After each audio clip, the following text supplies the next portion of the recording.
Ben Carter wiped grease from his hands with an old rag and looked at the broken hyperdrive engine floating in front of him.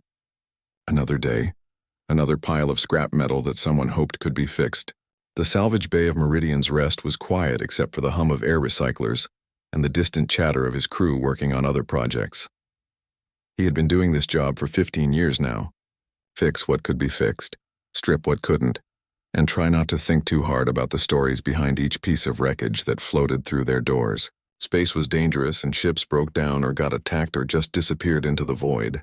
That was life out here in the frontier sectors. The proximity alarm started beeping. Ben looked up from his work and saw the yellow warning light flashing on the wall panel. Someone was approaching the station, probably another salvage hauler bringing in fresh wreckage. He didn't bother getting up. Let the dock crew handle it. But then Pete Williams came running into the bay, his face pale and his eyes wide.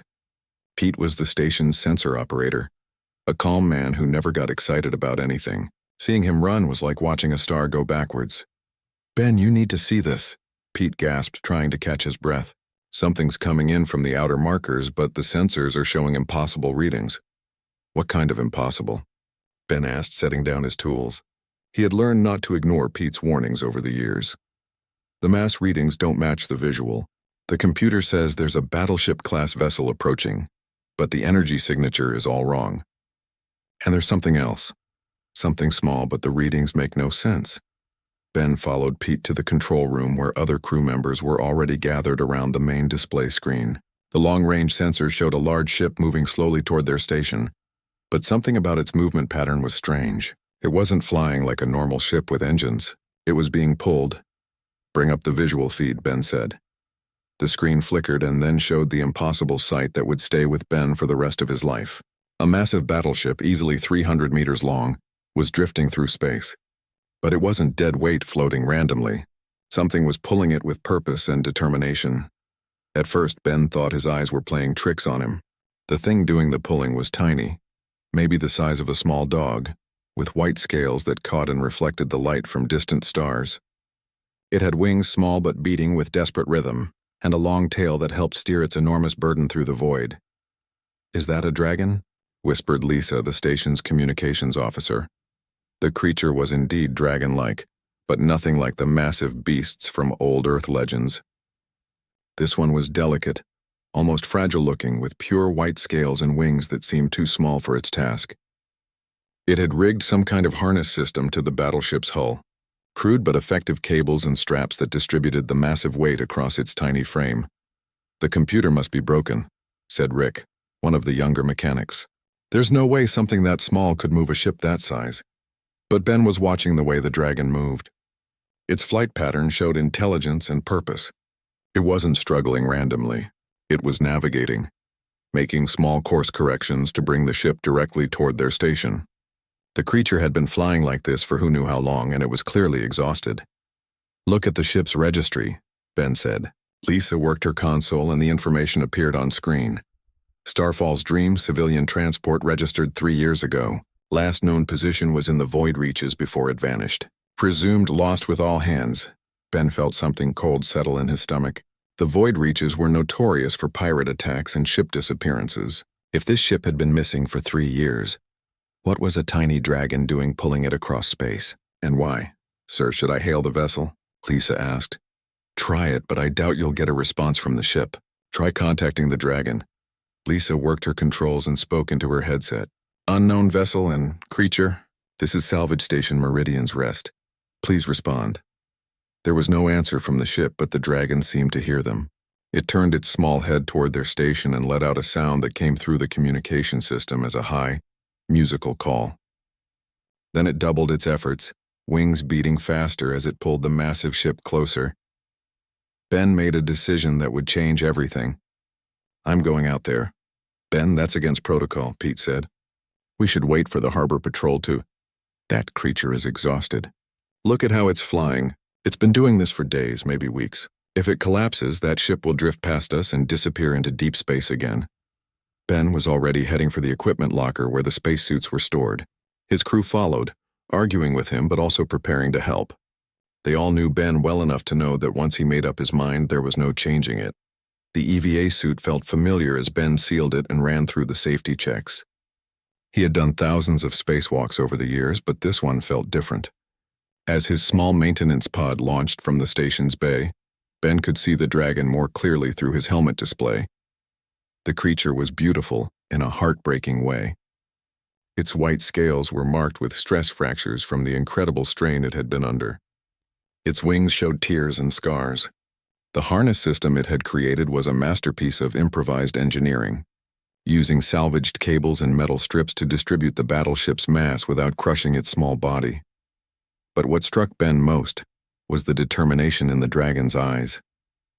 Even exhausted, even pushed far beyond its limits, the creature never stopped pulling.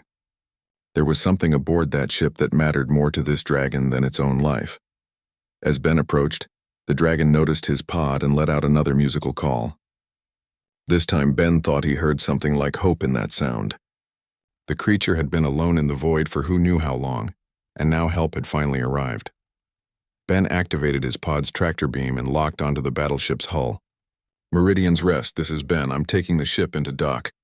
That little dragon just accomplished something impossible, and I think we're about to find out why." The dragon seemed to understand that help had arrived. Its wings finally stopped beating, and it let itself be pulled along with its massive charge toward the safety of the station. But even as exhaustion overcame it, the dragon's eyes never left the battleship. Whatever was inside that vessel, the dragon's job was not yet finished.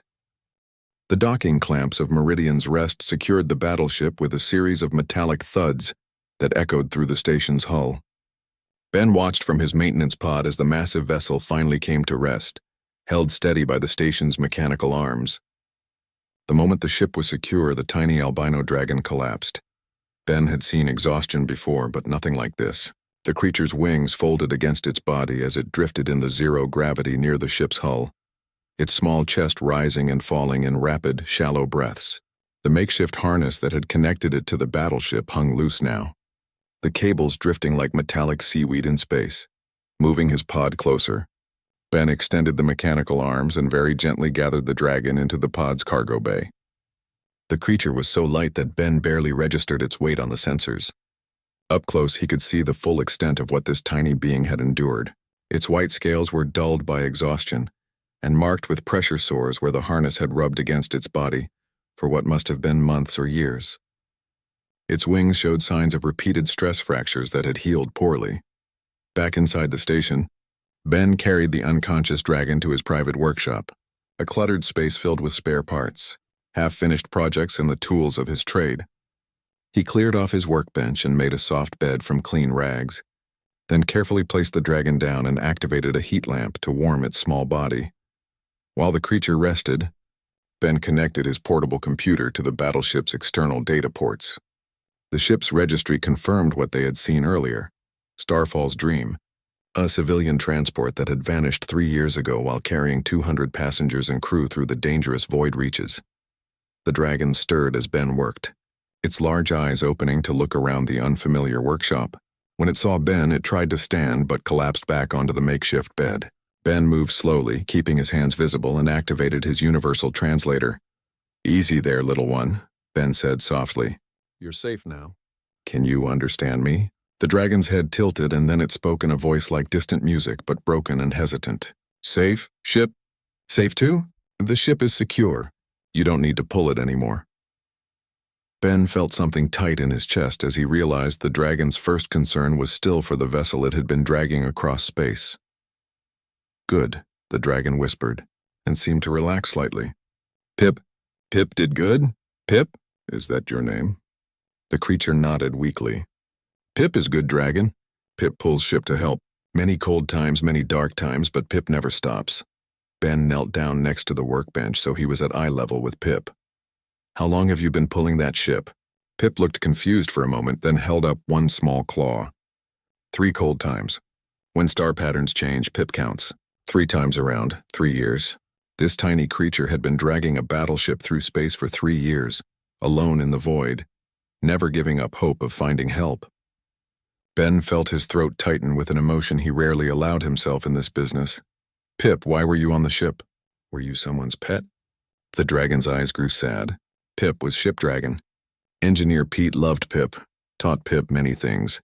All crew loved Pip, gave Pip good foods and warm places to sleep. But bad ships came, took crew away, left ship broken in dark space. Pirates. Ben had suspected as much from the damage he could see on the ship's hull. Pirate attacks on civilian transports were common in the outer sectors, and they rarely left survivors. But you weren't taken? Pip was small, hid in air tunnels when bad ships came. After bad ships left, Pip heard voices crying. Some crew still inside ship, trapped in safe room. Life air getting thin. Pip tried to help, but too small, too weak. Ben was beginning to understand the scope of what Pip had attempted. So you decided to find help. Engineer Pete taught Pip about ships before Pete went to sleep forever. Pete showed Pip how to fix things, how to make ship systems work. Pip learned to make harness, learned to fly in big dark space. Pip searched many suns, many planets, but no one listened to Small Dragon. The heartbreak in those words was unmistakable. Ben could imagine Pip trying desperately to communicate with other ships, other stations, but being dismissed as just another cosmic phenomenon or ignored entirely because of its size. Pip never gave up, though. Cannot give up, Pip said with surprising strength. People still inside ship. Dr. Lady keeps them alive with medicine machines, but machines getting weak, children getting sick. Pip must find help or they go to sleep forever like Engineer Pete. Ben's blood ran cold. There are still people alive on that ship? Pip nodded vigorously, which seemed to exhaust it further. 3 people. Dr. Lady is very smart, keeps air good and food lasting, but Pip sees she's getting weak too. That why Pip must hurry, must find help soon. Ben was already moving toward his communication console, 3 years in a damaged ship with failing life support. And somehow people were still alive. It seemed impossible, but then again, he had just watched a dragon the size of a house cat pull a battleship across interstellar space. Pip, I need you to rest now. My crew and I are going to help those people, but first you need to get your strength back. Pip comes too, the dragon said, trying again to stand. People know Pip, trust Pip. If strangers come, they might be scared. Ben realized Pip was right. After 3 years of isolation with only the dragon for company, the survivors might not trust anyone else. But Pip was clearly in no condition for more exertion. We'll wait until you're stronger. Those people have survived 3 years because of you, Pip. A few more hours won't matter, and I want you healthy before we go aboard. Pip seemed to accept this logic and settled back onto the bed. Ben is a good person. Pip thanks Ben for listening to Small Dragon. You're not small where it counts, Pip, Ben said, gently adjusting the heat lamp. You're the biggest hero I've ever met. As Pip drifted off to sleep, Ben began preparing for what they might find aboard the Starfall's Dream. If people had survived 3 years in a damaged ship, they would need immediate medical attention. He sent word to the station's medical bay to prepare for emergency patients and began gathering the tools they would need to access whatever safe room the survivors had been using. But more than anything, Ben found himself wondering what kind of people had inspired such devotion from this tiny dragon. Pip had sacrificed everything, its freedom, its health, perhaps even contact with its own species, to save 3 humans it barely knew. That level of loyalty and determination was something Ben had never encountered in all his years, working the salvage routes. Outside his workshop, the Starfall's Dream waited in the station's dock, holding its secrets and its survivors. Soon they would learn the full story of Pip's impossible journey. But already Ben knew this was more than a rescue mission. It was proof that heroism came in all sizes, and sometimes the smallest guardian could carry the heaviest burden. 2 hours of rest had restored some color to Pip's white scales, though the tiny dragon still moved carefully as it perched on Ben's shoulder. They stood together at the airlock leading into the Starfall's Dream, both wearing environment suits designed for the contaminated atmosphere they expected to find inside the damaged vessel. The ship's corridors were dark except for the pale glow of emergency lighting strips that ran along the floor. Ben's helmet lights cut through the gloom as they moved deeper into the vessel, following Pip's confident directions through the maze of twisted metal and debris. Ship hurt very bad when pirates came, Pip explained, as they navigated around a section where the ceiling had collapsed. They wanted cargo, shot holes in hull to make crew surrender. But Captain Rogers was brave man, told everyone to hide in safe places before pirates could board. Ben examined the damage as they walked. Whoever had attacked this ship had been thorough and brutal. Blast marks scarred the walls and several sections had been completely destroyed by energy weapons. It was a miracle anyone had survived the initial assault. Pirates took some crew when they boarded, Pip continued, its voice smaller now. Pip heard them screaming, heard them begging, but Pip was too little to help, could only hide and shake. They passed through what had once been the ship's main passenger lounge. Emergency foam had sealed several hull breaches, but Ben could see where atmosphere had vented into space. The attack must have been swift and devastating. After pirates left, Pip searched whole ship, found many people sleeping forever, but also found voices coming from engine section. Dr. Lady and children trapped behind blast door that sealed when ship lost power. They reached a section of the ship that looked different from the rest. Here the emergency lighting was brighter, and Ben could hear the faint hum of working machinery. Someone had been maintaining the systems in this area, keeping them functional despite the overall damage to the ship. This is where Pip learned to fix things, the dragon said with something that might have been pride. Engineer Pete was hurt very bad, could not move much, but he taught Pip with words. Showed Pip which wires to connect, which buttons to push. Ben looked around with growing amazement. Jury-rigged cables ran along the walls, connecting various systems in ways that would never appear in any engineering manual. But somehow it all worked. The air recyclers were running, the water purification system was functional, and power was flowing to the essential systems. Pete was good teacher, very patient with small dragon. Pip's claws not made for human tools, but Pip learned to use them anyway. Pete said Pip was smartest dragon he ever met. They found Engineer Pete in a small storage room that had been converted into a makeshift workshop.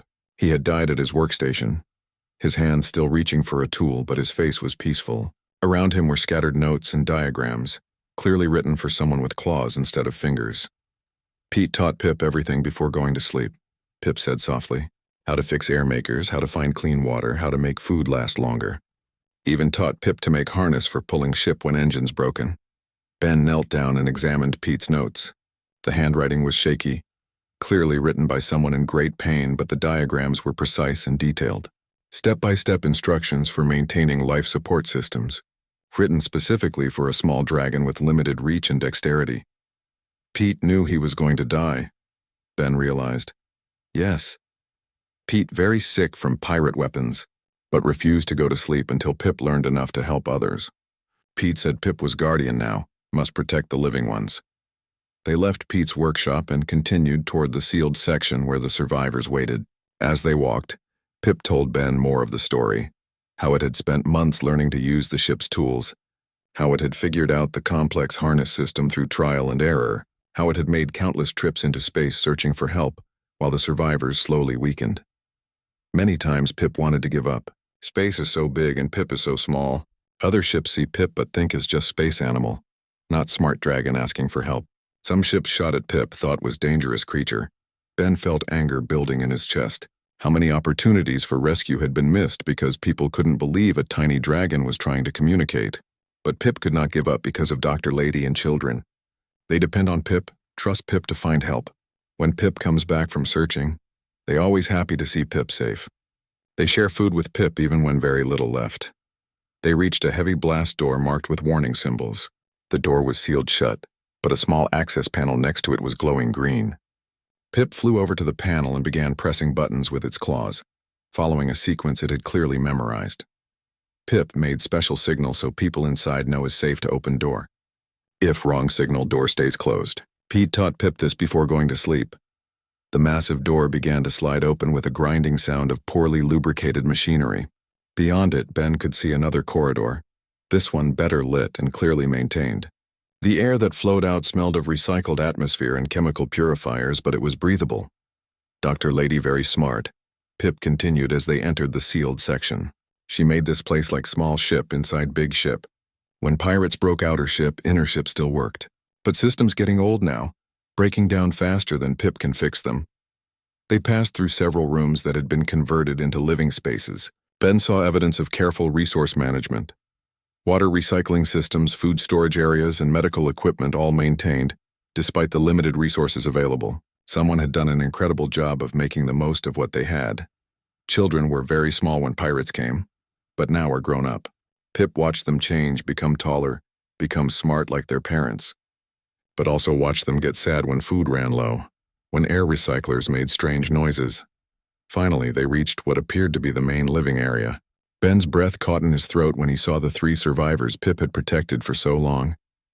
A middle-aged woman in a medical uniform looked up from where she was working on a piece of equipment. Two young people, a boy and girl who must have been teenagers now, were helping her. All three were thin from years of rationed food, but their eyes were bright and alert. "Pip," the woman called out, her face lighting up with genuine joy.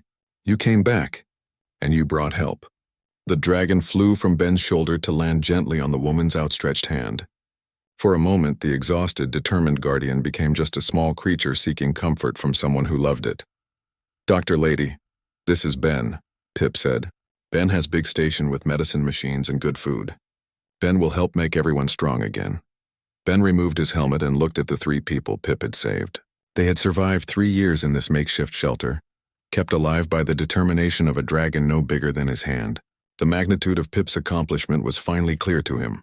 "Dr. Ruth Hayes," the woman said, extending her hand. "And these are Sam and Lucy. We owe our lives to our little guardian here." "Pip never gave up on you," Ben said, shaking her hand. "It pulled your ship across 3 star systems looking for help." Dr. Hayes' eyes filled with tears. "We know. Every time Pip left to search, we weren't sure if we'd see our brave dragon again. But Pip always came back, always brought us hope." Ben looked around at the 3 survivors and the tiny dragon that had become their protector. In his 15 years of salvage work, he had seen many tragedies and a few miracles, but nothing like this. Pip had not only kept these people alive, but had given them something to live for during the darkest period of their lives. "Well," Ben said, his voice thick with emotion, "let's get all of you home." Getting the 3 survivors back to Meridian's Rest took careful planning. Dr. Hayes could walk but needed support, while Sam and Lucy were weak from years of poor nutrition and limited exercise. Ben called for medical stretchers and his best crew members to help with the evacuation. As they prepared to leave the sealed section, Ben took time to truly understand what Pip had accomplished. The makeshift shelter was a masterpiece of survival engineering, but most of it had been maintained by a creature with claws instead of fingers, wings instead of arms, and a body no larger than a small cat.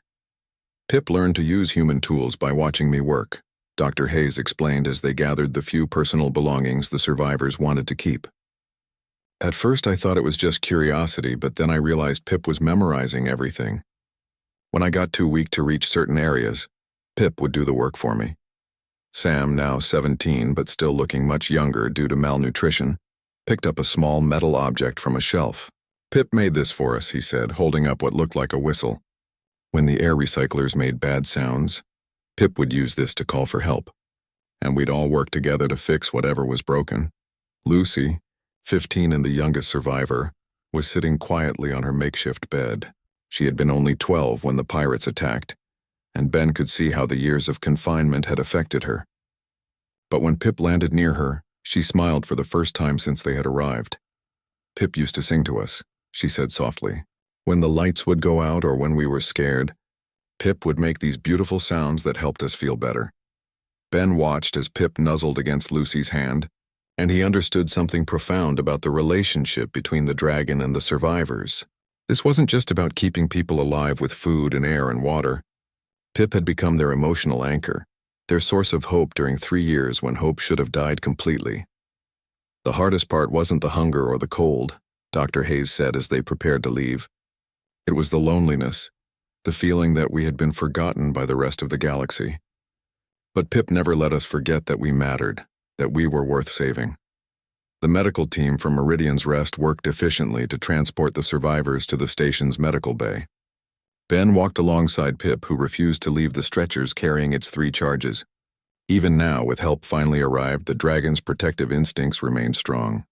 In the medical bay, Dr. Hayes submitted to treatment while keeping a careful eye on Sam and Lucy. The station's medical officer, Dr. Morris, ran tests and administered IV fluids while asking gentle questions about their years in isolation. "Remarkable," Dr. Morris said to Ben quietly. "They should all be dead. 3 years on limited rations, recycled air, and minimal medical care, but somehow they're all in relatively stable condition. They had a good doctor taking care of them," Ben said, watching as Pip perched on the edge of Sam's medical bed. "That's not enough to explain this," Dr. Morris insisted. "Look at these readings. Their bone density should be much lower after years of low gravity. Their muscle mass should be severely reduced. Their psychological state should be much worse. Something else kept them healthier than they should have been. Ben looked at Pip and thought he understood. The dragon hadn't just maintained the ship's systems and searched for help. It had somehow maintained the survivors' will to live, their sense of purpose, their hope for the future. That kind of emotional support could work miracles that medicine couldn't explain. Over the next few hours, as the survivors rested and recovered, Ben sat with Pip in the medical bay and learned more about the dragon's 3-year vigil. The stories that emerged painted a picture of dedication that went far beyond anything Ben had imagined. When food supplies got very low, Pip would go outside and search the ship's hull for emergency rations that might have been stored in external compartments. Dr. Hayes told him. Pip found 3 separate stashes that we never would have known about. Without those supplies, we would have starved in the 2nd year. Sam added his own memories. Pip learned to recognize when each of us was having bad days. When Lucy would cry at night, Pip would curl up next to her and hum until she fell asleep. When I got angry about being trapped, Pip would bring me small puzzles or problems to solve with the ship's systems. But it was Lucy who told Ben the most important thing about their guardian. Pip could have left us, she said simply. Other dragons came sometimes, calling to Pip from outside the ship. We could hear them through the hull, these beautiful songs that made Pip sad. But Pip always stayed with us instead. Ben felt something cold in his chest. Other dragons came looking for Pip. Every few months in the 1st year, Dr. Hayes confirmed. We think they were Pip's family or clan. Dragons like Pip are nomadic. They travel in groups across the galaxy. But when they called to Pip, our little guardian would just press closer to us and ignore the calls. The full magnitude of Pip's sacrifice was becoming clear. The dragon hadn't just risked its life to save 3 humans. It had given up its own people, its own culture, its own natural way of life to become a guardian for a species that wasn't even its own.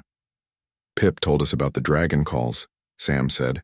Said that dragons are supposed to fly free in space, never staying in one place for long. But Pip chose to stay with us because we needed protecting. Ben looked at Pip, who was now sleeping curled up on Lucy's blanket, exhausted by the emotions of finally reaching safety. The tiny dragon had made a choice that went against every instinct of its species, choosing love and duty over freedom and the call of its own kind. In the 3rd year, the dragon call stopped coming, Dr. Hayes said sadly. We think Pip's clan finally gave up and moved on without their missing member. Pip never talked about it, but we could see the sadness in those big eyes. Ben thought about all the rescue signals that had been ignored over the years, all the times Pip had tried to communicate with passing ships only to be dismissed or ignored. The dragon had sacrificed its connection to its own people to save 3 humans, and then had been forced to watch as the rest of the galaxy treated its desperate attempts at communication as mere curiosity. But Pip never gave up on us, Lucy said firmly. Even when we gave up on ourselves sometimes, Pip never stopped believing that help would come. As Ben sat in the medical bay watching over the 4 beings who had become family during their ordeal, he realized he was witnessing something extraordinary. Pip hadn't just performed a rescue. The dragon had demonstrated a form of love and loyalty that transcended species, culture, and even basic survival instincts. The tiny albino dragon had chosen to become human in the ways that mattered most, taking on the responsibility of protecting others even when it meant sacrificing everything that made its life natural and free. That choice, maintained over 3 years of hardship and isolation, represented a kind of heroism that Ben had never encountered in all his years, working the dangerous frontier of space.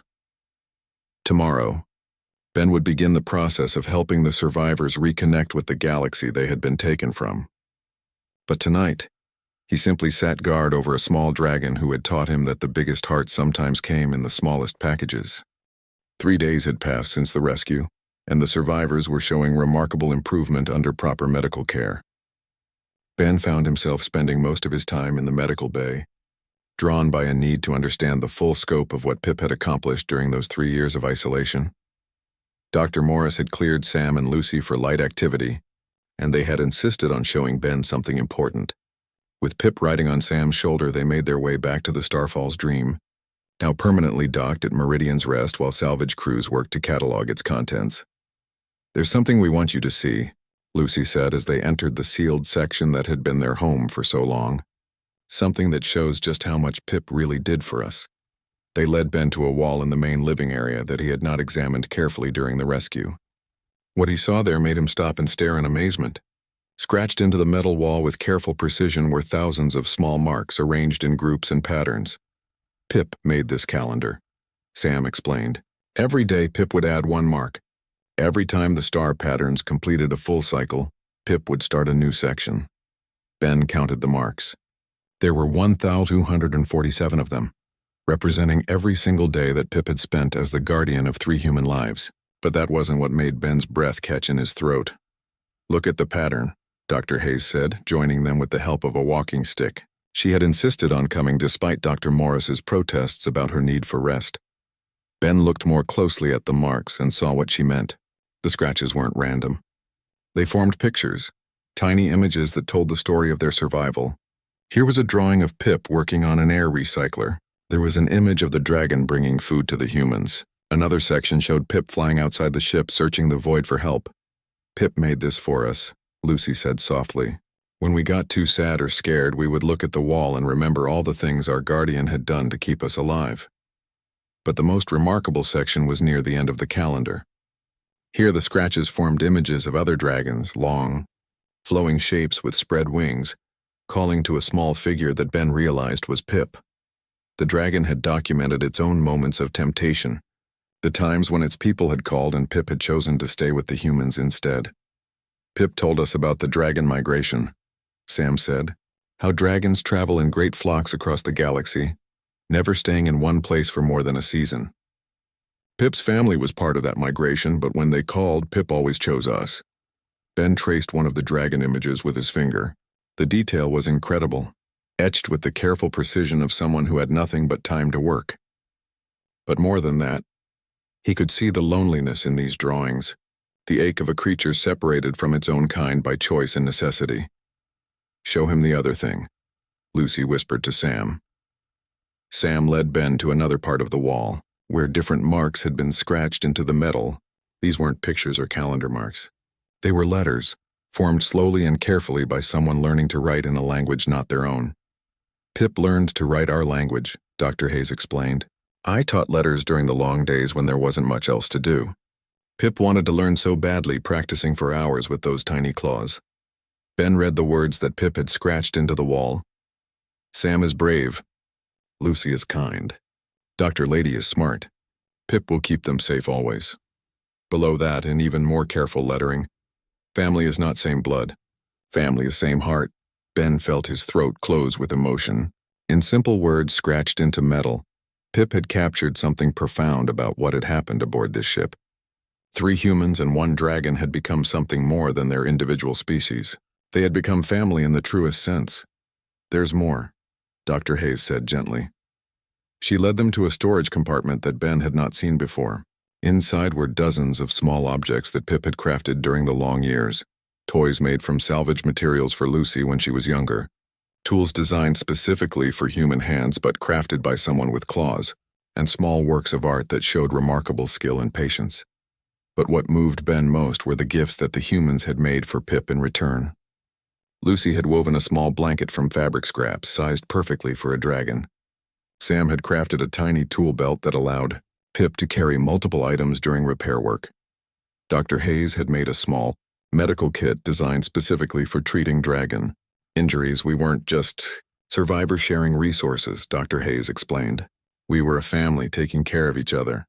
Ben picked up a small carved figure that showed a dragon with spread wings. The workmanship was crude but filled with love, clearly made by someone with limited materials and unlimited patience. Sam made that for Pip's 2nd anniversary with us, Lucy said. Pip cried when Sam gave it to him. We didn't know dragons could cry until then.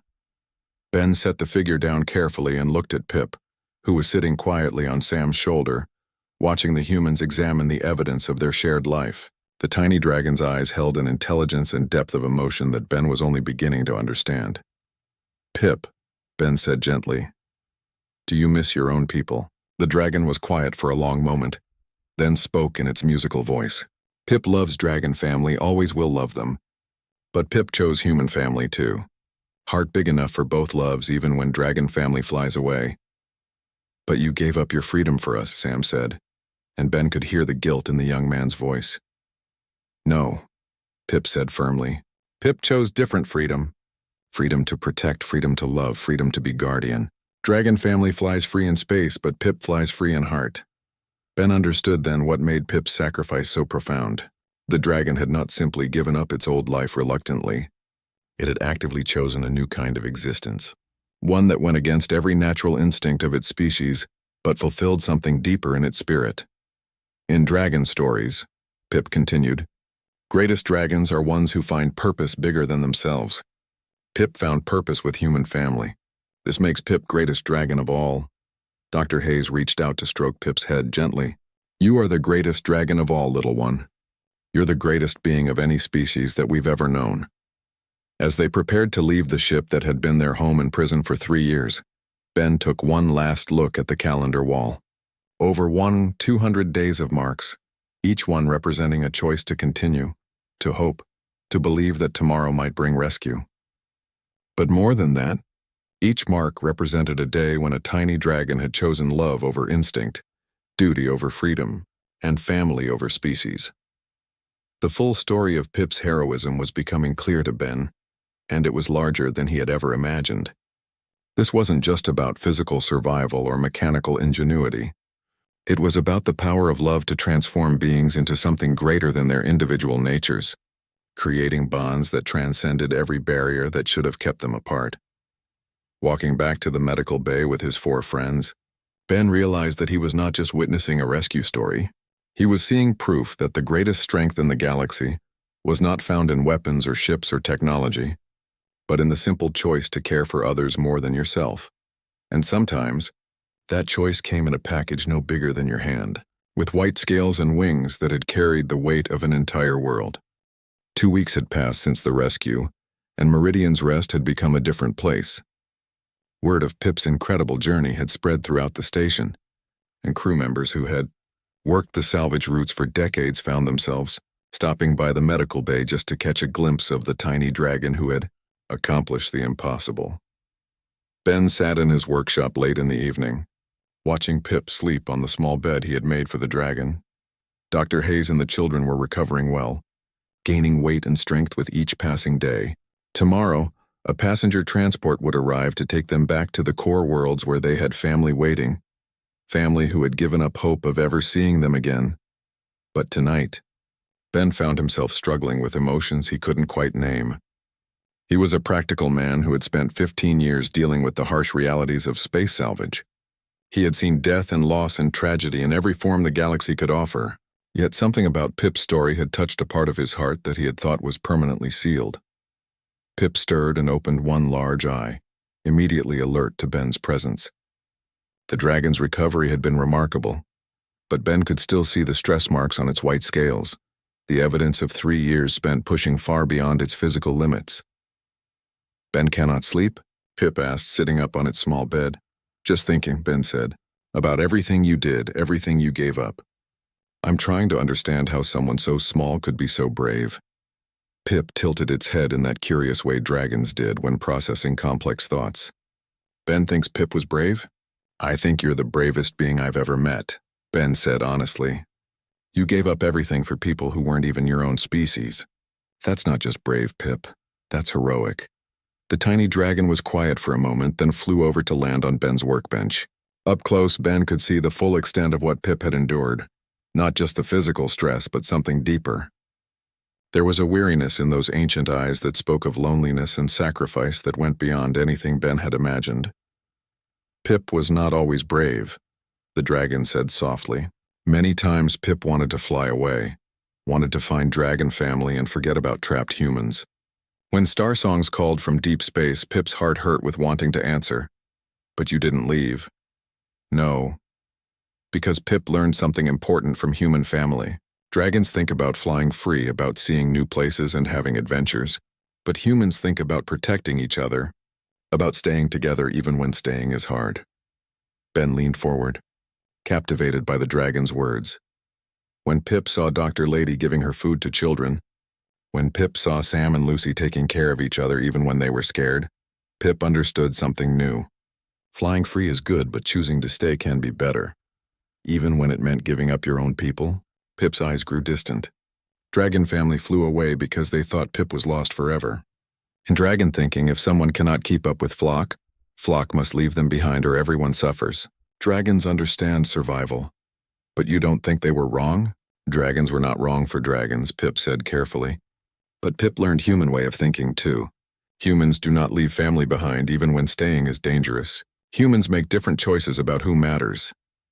Ben felt something shift in his chest as he began to understand what Pip was really saying. The dragon had not just saved 3 human lives. In the process, it had learned to think like a human while still retaining the best qualities of its dragon nature. Pip became something new. The dragon continued. Not just dragon, not just human friend. Pip became guardian, became protector, became something that both species could be proud of. And you don't regret it? Pip was quiet for a long time, and when it finally spoke, its voice was filled with a depth of emotion that made Ben's throat tighten. Pip regrets that dragon family had to fly away sad. Pip regrets that Dr. Lady and children had to suffer for 3 years. Pip regrets that Engineer Pete had to go to sleep forever before seeing rescue come. Ben waited, sensing there was more.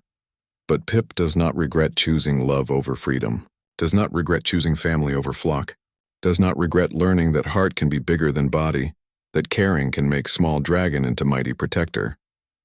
As Pip spoke these words, Ben felt something break open inside his chest.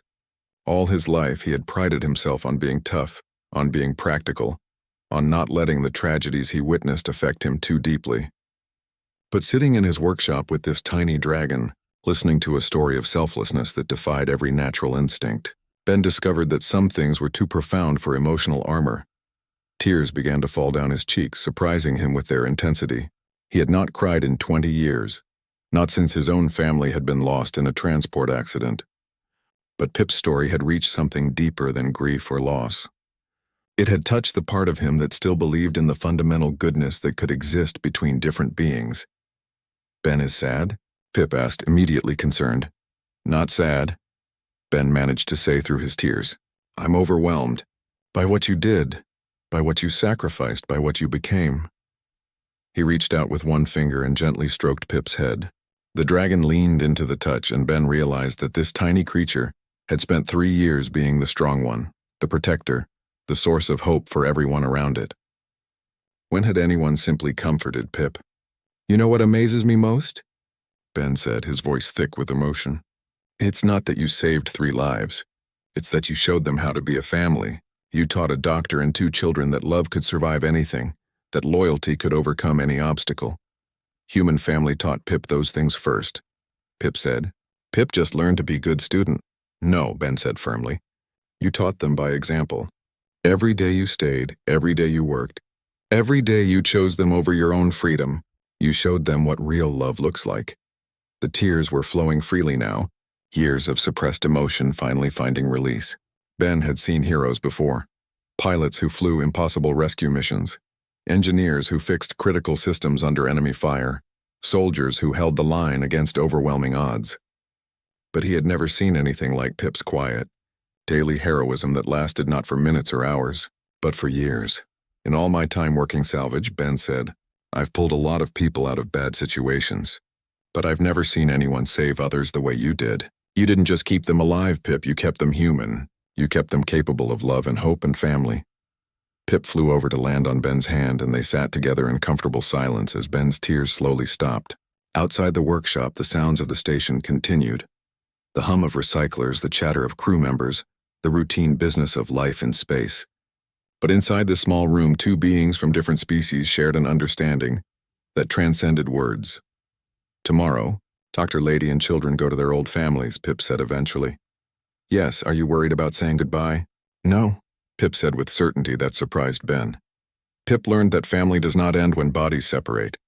Family lives in heart always. Dr. Lady and children will carry Pip in their hearts, and Pip will carry them in Dragonheart. What will you do now? Ben asked. You're free to find your own people again, to live the life you were meant to live. Pip looked up at Ben with those ancient, wise eyes. Pip thinks maybe found new purpose. Ben saves people with big ships and strong machines. Maybe Pip can help Ben save people with small wisdom and Dragonheart. Ben felt a warmth spread through his chest that had nothing to do with the workshop's heaters. Are you asking to stay with me? Pip asking to be partner. Ben teaches Pip about big salvage work. Pip teaches Ben about seeing small things that matter. Together, maybe we help more people find their way home. Ben smiled through his tears and extended his hand. Pip stepped onto his palm, and they shook in the solemn way of beings making a pact that would change both their lives. Partners, Ben agreed. The galaxy won't know what hit it. As they prepared for sleep, Ben realized that he had learned something profound from a dragon no bigger than his hand.